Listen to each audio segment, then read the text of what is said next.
যত দুর্যোগ দেখা যায় এগুলো আমাদের হাতের কামাই, আল্লাহ ইচ্ছে করে দেয় না। আল্লাহ বলে, বান্দা যখন নাফরমান হয়ে যায় তখন আমি একটার পর একটা আযাব দিতে থাকি। বিশ্বনবী বলেছেন, তাসবিহ ছড়া চিনেন না?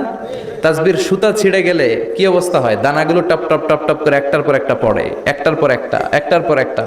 আল্লাহ বলে, তাসবির সুতা যখন ছিঁড়ে যায়, তাসবির দানা যেমনি একটার পর একটা টপ টপ করে পড়তে থাকে, আকাশ থেকে আযাব আর গজব একটার পর একটা। সিডর শেষ আইলা, আইলা শেষ মহাসেন, মহাসেন শেষ নার্গিস, নার্গিস শেষ সুনামি, সুনামি শেষ বন্যা, একটার পর একটা আসতেই থাকবে। চিল্লা এখন ঠিক কিনা?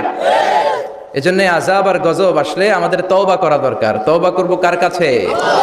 কিন্তু দুর্যোগ আসলে দেখবেন দুর্যোগ মন্ত্রী টেলিভিশনে বলবে, আমরা ভূমিকম্প মোকাবেলা করব, আমরা বন্যা মোকাবেলা করব। তুমি কি বন্যা মোকাবেলা করবে? আমি আল্লাহ যদি একটা ঘূর্ণিঝড় পাঠায়, একটা ভূমিকম্প পাঠায়, পুরো 16 কোটি মানুষকে মুহূর্তের মধ্যে পাউডার বানায় দিতে পারে কে?